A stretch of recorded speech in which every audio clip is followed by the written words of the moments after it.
Assalamualaikum warahmatullahi wabarakatuh. Perkenalkan, nama saya Muhammad Fatih Samudin dari kelas Informatika A1 Angkatan 2018 dengan NPM 048. Kali ini saya akan mempresentasikan analisis sistem dengan aplikasi yang saya buat sendiri, yaitu Mariwisata, menjadi salah satu syarat untuk mendapatkan nilai UAS di mata kuliah pemrograman orientasi objek. Nah, pertama-tama uh, untuk yang menonton ini apa sih pariwisata itu? Pariwisata itu adalah platform untuk melakukan booking hotel dan destinasi pariwisata. Nah, jadi ini tuh jadi kayak kalau kita sebut yang gedenya ya, let's say Traveloka sama Traveloka sih yang bisa booking hotel sama destinasi. Kalau tiket.com saya bukan penggunanya, jadi saya tiket.com hanya menggunakan untuk tiket kereta api. Nah, pertama-tama itu proses bisnis. Nah, apa sih proses bisnis itu? Adalah kumpulan dari aktivitas atau pekerjaan terstruktur yang saling berhubungan untuk menyelesaikan suatu masalah untuk menghasilkan suatu produk atau layanan demi mencapai uh, tujuan sesuatu lah. Nah, bedanya proses bisnis sama activity diagram itu apa sih? Nah, kalau proses bisnis itu lebih ke kulitnya kasar, sedangkan ketika activity diagram itu harus diperhalus lebih detail lagi gitu. Nah, untuk mempersingkat waktu, kali ini saya akan menjelaskan tentang bagian ini. Nah, bagian ini ada 3 bagian, yaitu bagian untuk admin, sistem, dan traveler. Nah, pertama itu kita akan start, harusnya ada 2 nih. Startnya di kiri dan di kanan, karena semua ini sama-sama memulai gitu. Startnya ada di admin, login web sebagai admin, login yang bisa dilakukan admin itu ada apa aja sih? Input data hotel dan destinasi dan konfirmasi pembayaran. Lalu login yang bisa dilakukan oleh traveler apa sih? Yaitu bisa buka menu hotel dan destinasi, booking hotel dan destinasi, lalu menginput daftar booking dan hotel dan destinasi. Nah, setelah kita lihat nih, kok ada database sih? Nah, database ini berguna untuk menyimpan data dari 2 proses input data ini dan menginput daftar booking. Nah, lalu sistem ini akan mengeluarkan laporan booking hotel dan destinasi, lalu dikonfirmasi oleh admin, lalu prosesnya selesai. Sedangkan user, ketika kita sudah uh, mengkonfirmasi daftar booking ini udah selesai progresnya, karena nggak ada aktivitas lain gitu, kecuali ingin booking lagi, kita mulai start lagi dari awal gitu.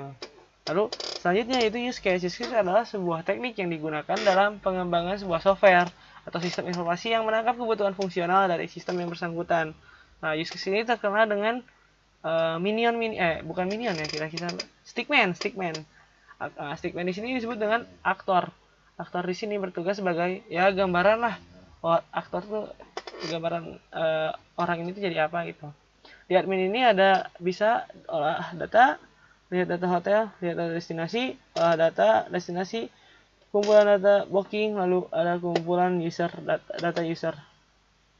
Sedangkan user hanya bisa booking, lihat data hotel, lihat destinasi, dan ke beranda gitu. Nah, kita lihat garis putus-putus ini, ada tulisannya include, berarti termasuk. Berarti ketika kita masuk ke olah data hotel ini, pasti akan harus dengan adanya login. Login dahulu untuk menentukan kalau kita belajar bahasa di CI itu sessionnya itu session menentukan user type. Nah, yaitu kita itu admin atau user sih. Nah, itu makanya agar bisa mendapatkan akses ini tuh dipisahkan dengan ikut ini, login ini. Sedangkan extend ini apa sih? Nah, ketika kita ingin melakukan login, tetapi hasilnya nihil karena kita emang nggak punya akunnya, berarti extend itu ada aksi tambahan, yaitu register gitu. Lalu selanjutnya activity diagram. Seperti yang saya jelaskan di slide kedua tadi tentang proses bisnis. Nah, kali ini saya akan menjelaskan suatu activity diagram dari user gitu. Pertama-tama kan mau daftar nih, anggap aja nggak punya akun. Daftar dulu, terus menampilkan data form untuk register. Ini typo.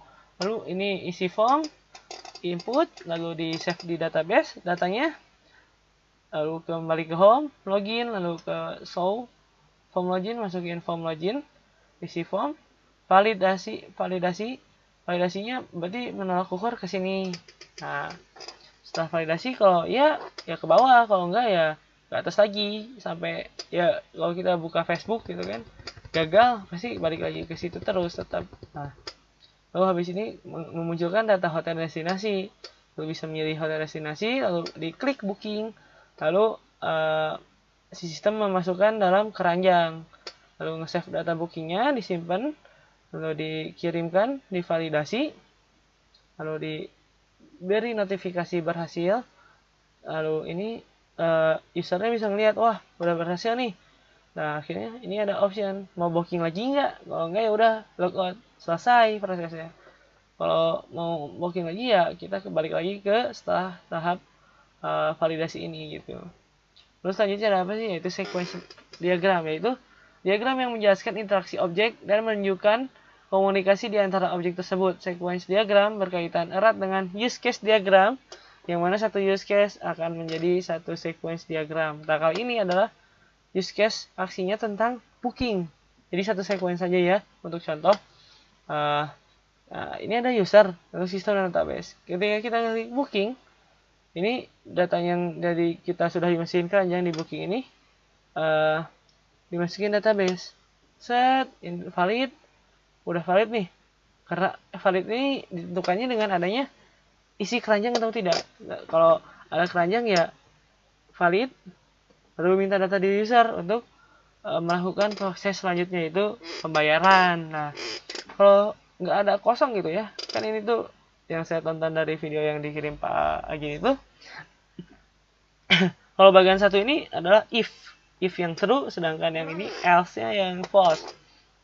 Makanya ketika ini hasilnya valid, jadi meminta isi keranjang booking diisi kembali, jadi balik lagi ke atas sini gitu. Lalu setelah aksi ini berhasil, kata objek kita pakai titik-titik, input data diri user, lalu sistem ini menyimpan data diri user dan informasi booking ke database. Nah, batangnya itu batang database tertentu. Nah, lalu dari database mengirimkan notifikasi konfirmasi, lalu sistem akan memunculkan notifikasi berhasil seperti yang kita lihat di sini nih. Booking, terus login dulu, terus di sini notifikasi berhasil gitu. Lalu yang selanjutnya ada kelas diagram. Kelas diagram itu visual dari database ya. Kalau kita kembali ke semester 3 yaitu IRD, yaitu Entity Relational Diagram, mungkin kita akan tahu gitu. Nah, yang pertama-tama ini di role ini ada role ID dan fieldnya itu ada konteks. Nah, ini tuh tipe datanya yang di ini tuh. Ini nama ininya, nama yang ada di barisnya. Lalu ini ada tipe datanya. Sedangkan ini tuh adalah apa ya namanya tuh, yang memanggil-manggil isi dari ini gitu. Ini bisa di-add, bisa di-edit, delete, update. Ini bisa di-add, delete. Kategori masuk ke sini sebagai kahot ini saya masukkan di sini. Lalu ID booking itu adalah ID dari hotel tersebut. Jadi nah ini. Sedangkan 1010 ini apa sih? 1011. Nah, ini tuh satu hotel ini bisa dipakai berapa pesanan, banyak pesanan. Nah, sedangkan kalau satu ini kategori ke ini hanya bisa milih satu kategori kan, destinasi ataupun hotel. Nah, gitu. Lalu yang terakhir yaitu ada deploy. Deployment itu adalah memetakan software ke processing node dan menunjukkan hardware-nya juga gitu. Yang saya tonton di YouTube itu. Nah, jadi ini ada personal komputer yang bisa digunakan oleh admin dan user. Kita ini sudah menggunakan protokol HTTPS atau HTTP. Nah, lalu buka web data, lalu dasarnya ini kan localhost, jadi harus menggunakan Apache dan MySQL. Untuk ngeload database-nya gimana sih? Itu ngeload ke MySQL. Sekian dan terima kasih atas perhatiannya. Wassalamualaikum warahmatullahi wabarakatuh.